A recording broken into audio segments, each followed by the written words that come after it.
Fala pessoal, Carol na área, trazendo mais um vídeo aqui no canal. No vídeo de hoje eu vou contar para vocês um caso que aconteceu na Inglaterra no ano de 2010.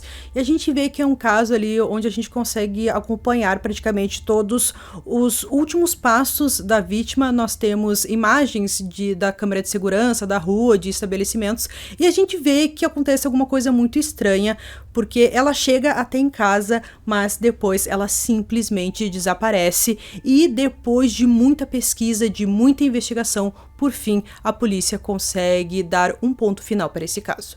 Então, se você se interessa por esse tipo de conteúdo, casos criminais resolvidos, como é o de hoje, casos criminais que ainda estão em aberto, que são um mistério, eu convido você a se inscrever aqui no canal. Todas as semanas eu trago esse tipo de conteúdo. Então, se você gosta, se inscreve aqui no canal, deixa um like nesse vídeo e também ativa o sininho de notificações. Então, bora vem comigo que hoje nós vamos conhecer o caso Joanna Yates.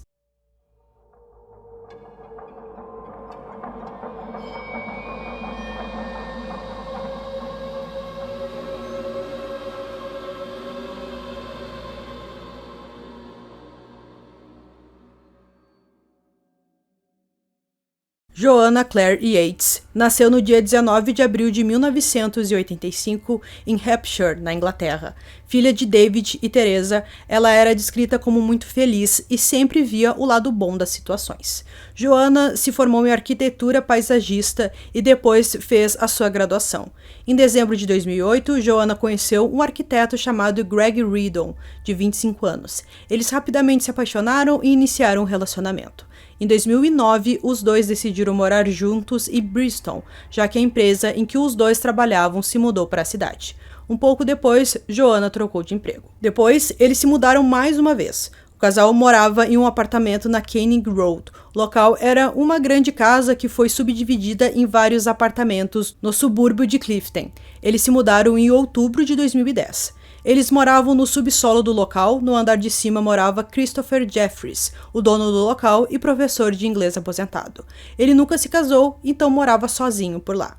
No dia 19 de dezembro de 2010, Greg chegou em casa depois de uma visita de fim de ano a Sheffield e encontrou o apartamento vazio. Isso não era normal, pois era para Joanna estar em casa. Quando ele chegou, parecia tudo normal, a não ser pelo fato de que a Joanna não estava em lugar nenhum. Todas as suas coisas estavam por lá, carteira, dinheiro, óculos, e isso era muito estranho. Ele mandou várias mensagens para ela, mas ela não respondeu, então ele ligou, até que quando ele ligou, ele ouviu o celular dela vibrar dentro de um bolso de um casaco que estava dentro da casa. Então isso era ainda mais estranho, porque aonde ela poderia ter ido sem levar o seu celular, sem levar o seu óculos? Então ele achou aquilo tudo muito estranho e parecia que tinha alguma coisa muito errada. Um pouco depois da meia-noite, ele ligou para a polícia e registrou o seu desaparecimento. Quando a polícia inicia as investigações, eles descobrem que no dia 17 de dezembro, uma sexta-feira, Joanna saiu com seus colegas de trabalho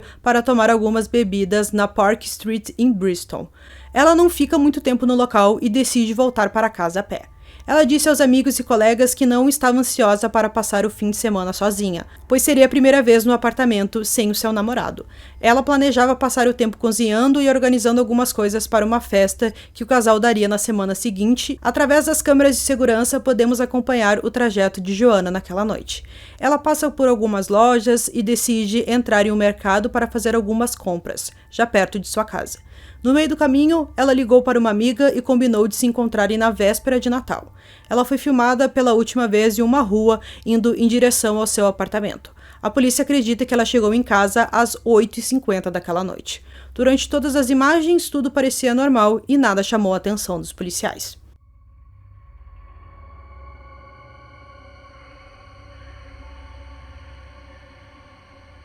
Joanna tinha uma vida estável, se dava muito bem com sua família, não tinha problemas com o namorado, então a chance dela ter saído por conta era muito improvável. A polícia não conseguia entender o que aconteceu com ela.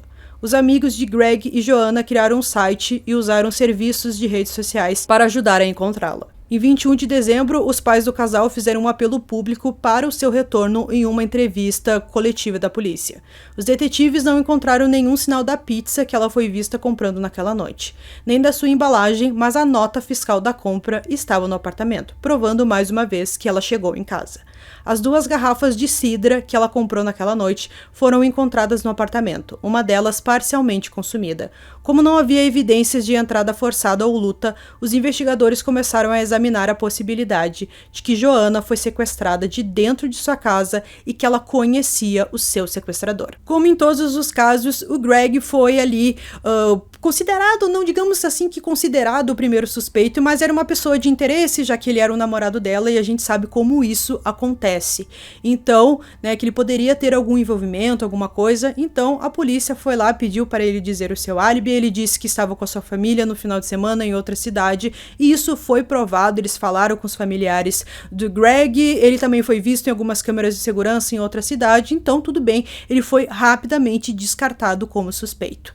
Naquela noite daquela sexta-feira, tinha ali um apartamento bem perto do apartamento do casal e estavam dando uma festa e uma pessoa disse que ouviu alguns gritos vindo que parecia ser da direção do apartamento do Greg e da Joanna, mas a pessoa não soube explicar assim muito bem o que estava acontecendo, ela apenas ouviu um grito de noite. Já um vizinho que morava no prédio de trás do apartamento do Greg e da Joanna também ouviu um grito de uma pessoa pedindo ajuda, mas ele não soube dizer se foi realmente na sexta, ele não sabia ali exatamente o horário em que isso aconteceu. Christopher Jeffries, o dono do apartamento que morava no andar de cima, disse que chegou em casa perto das 9 horas da noite daquela sexta-feira e passou a noite inteira sozinho em seu apartamento.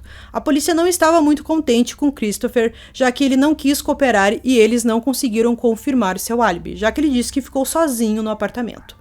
Em 25 de dezembro, um corpo totalmente vestido foi encontrado na neve por um casal passeando com seus cães ao longo de Longwood Lane, perto de um campo de golfe e próximo à entrada de uma pedreira em Fayland, a aproximadamente 4,5 quilômetros da casa de Greg e Joanna. Mais tarde, o corpo foi confirmado como de Joanna Yates. O corpo estava em posição fetal, coberto de neve e galhos, e a polícia acreditou que ele foi colocado lá. Em suas roupas foi encontrado um DNA, na parte das pernas e nas costas, mostrando que ela foi carregada por alguém. A causa de sua morte foi estrangulamento. O exame também confirmou que Joanna não comeu a pizza que comprou naquela noite. Também não foi encontrada nenhuma evidência de que ela foi abusada sexualmente. A investigação recebeu o nome de Operation Braid e contou com 80 detetives e policiais. Essa foi uma das maiores investigações do estado. O inspetor-chefe pediu ao público para apresentar qualquer informação para ajudar a capturar o assassino, especialmente pessoas que estavam nas proximidades de Longwood Lane no período anterior à descoberta do corpo. Ele afirmou que a investigação estava procurando o motorista de um veículo 4x4 cor clara para interrogatório. O inspetor concluiu que os policiais foram inundados com milhares de ligações e estavam esgotando todas as pistas que foram fornecidas. A polícia examinou mais de 100 horas de imagens de câmera de segurança, juntamente com 293 toneladas de lixo apreendido na área ao redor do apartamento de Joanna Yates. Uma recompensa de 10 mil libras foi oferecida pela Crime Stoppers, um programa comunitário que ajuda as pessoas a fornecer informações anônimas sobre atividades criminosas, e 50 mil libras pelo The Sun. As autoridades aconselharam as pessoas que viviam na área a proteger suas casas e alertaram as mulheres para que não andassem sozinhas na rua após o anoitecer. A polícia viu algumas semelhanças com casos não resolvidos, como o de Glenys Cutterance, de 20 anos, que foi estrangulada em 1974, Melanie Wall, de 25 anos, que desapareceu em 1996, cujo seu corpo foi encontrado 13 anos depois, e Claudia Lawrence, de 35 anos, que desapareceu em 2009. O caso que mais se assemelhava com o de Joanna era o de Melanie. Isso porque as duas tinham aparências semelhantes e a mesma idade. As duas desapareceram depois de se encontrar com amigos. Depois de mais investigações, as conexões foram minimizadas pelas autoridades e provavelmente eram apenas uma coincidência. A polícia reuniu vídeos de vigilância de uma ponte em Clifton, que faz parte da rota mais direta da cena do crime para o subúrbio de Clifton, onde Joanna foi vista pela última vez. A filmagem era de baixa qualidade, tornando impossível ver claramente as pessoas e os carros que apareciam. No dia 30 de dezembro, Christopher Jeffries foi preso por suspeita de assassinato. Nada foi encontrado que pudesse dizer que o homem era o assassino. A polícia o considerava como suspeito, já que ele morava no andar de cima do casal, conhecia eles e era o dono dos apartamentos, além de que ele tinha a chave de todos os apartamentos. Em 4 de março de 2011, a polícia o libertou da fiança e declarou que ele não era mais um suspeito. Ele posteriormente ganhou uma quantia não revelada em danos por difamação por artigos de notícias difamatórios publicados após sua prisão. Recebeu um pedido de desculpas da polícia por qualquer sofrimento causado a ele durante a investigação. Em 4 de janeiro de 2011, um psicólogo clínico forense juntou-se à investigação para ajudar a diminuir o número de possíveis suspeitos. O inspetor-chefe afirmou que seus oficiais estabeleceram mais de 1.000 linhas de investigação. Em 9 de janeiro de 2011, a deputada do leste de Bristol deu seu apoio à ideia de um processo público de triagem de DNA se a polícia o considerasse útil. A deputada sugeriu que o processo de triagem fosse estendido além de Clifton para a área mais ampla de Bristol. Os detetives também começaram a rastrear os movimentos de vários criminosos sexuais registrados para determinar o paradeiro dos indivíduos em 17 de dezembro. Também em janeiro foi feita uma reconstrução do caso que foi transmitida em um jornal. Depois que a reconstrução foi ao ar, mais de 300 pessoas ligaram para a polícia com novas informações. Uma descoberta levou os investigadores a acreditar que o corpo de Joanna pode ter sido transportado em uma grande mala de viagem. Na manhã de 20 de janeiro, a polícia prendeu o engenheiro de 32 anos chamado Vincent Tabak, que morava com sua namorada no apartamento ao lado de Joanna e Greg. A prisão de Vincent ocorreu depois que a polícia seguiu uma ligação anônima de uma mulher. A casa do homem foi investigada, assim como a casa de um amigo, onde se acredita que Vincent estava hospedado, a cerca de 1,5 km de distância. Vincent já tinha sido descartado como suspeito durante uma fase anterior da investigação. Testes de DNA foram realizados. O especialista que analisou as amostras de DNA do corpo de Joanna disse que, embora o DNA encontrado no corpo de Joanna fosse compatível com o de Vincent, eles não eram de qualidade suficiente para serem avaliados. Após um interrogatório de quase 96 horas, Vincent Tabak foi acusado pelo assassinato de Joanna Yates. Vincent inicialmente disse que ele não era o responsável pela morte da mulher, alegando que a evidência de DNA que ligava ele ao crime foi fabricada por funcionários corruptos. Em 8 de fevereiro, ele disse a um homem na prisão que havia matado e pretendia se declarar culpado.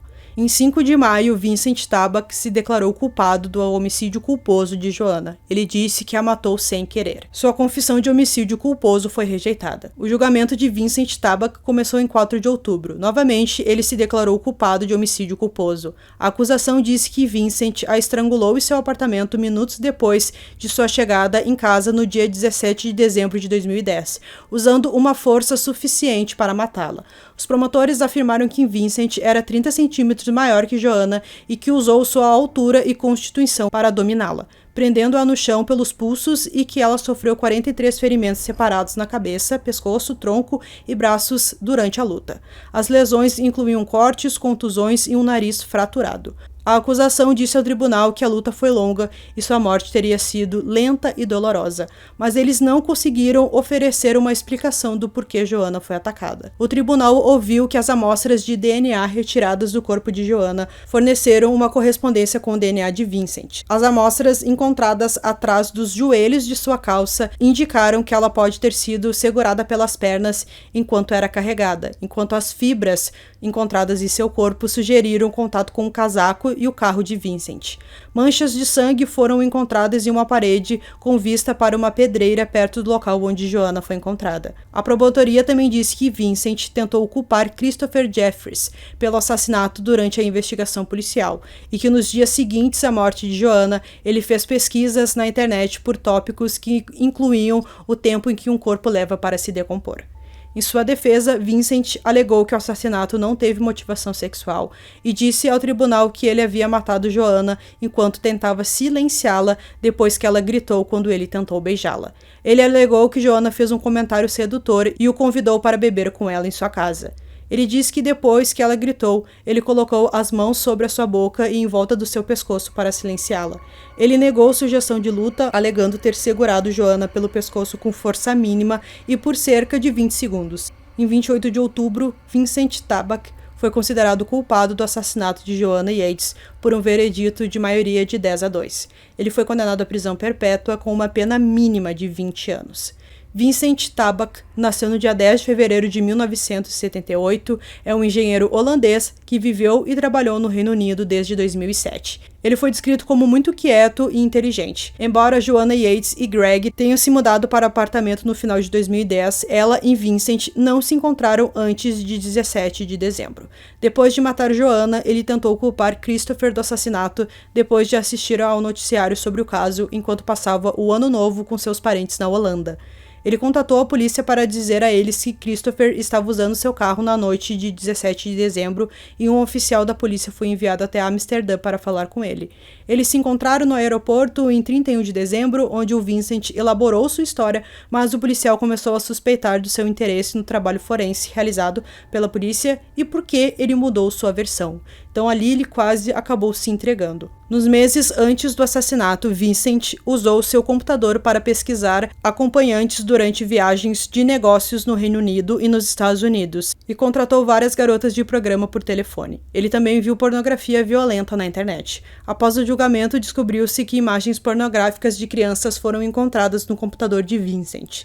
Em 2 de março de 2015, ele se declarou culpado de possuir mais de 100 imagens indecentes de criança e foi sentenciado a 10 meses de prisão, a ser executada simultaneamente com a sua sentença de prisão perpétua. Então, gente, concluindo esse caso aqui para vocês, um caso terrível em que aconteceu com ela dentro da própria casa e a gente vê que ele já tinha alguns comportamentos que não são considerados normais, a pornografia violenta, depois as imagens indecentes de criança e tudo mais. Então ele viu ali que ela seria uma boa vítima para ele, já que ela estava sozinha, né? O seu namorado não estava naquele final de semana e também ele tentou culpar ali o dono, né, do local que morava no andar de cima, então acabou sobrando para ele, até porque se a gente for olhar assim, ele seria um bom suspeito, já que ele era o dono, ele tinha as chaves, provavelmente ele sabia que o Greg não estava naquele final de semana, mas é claro que depois foi descartado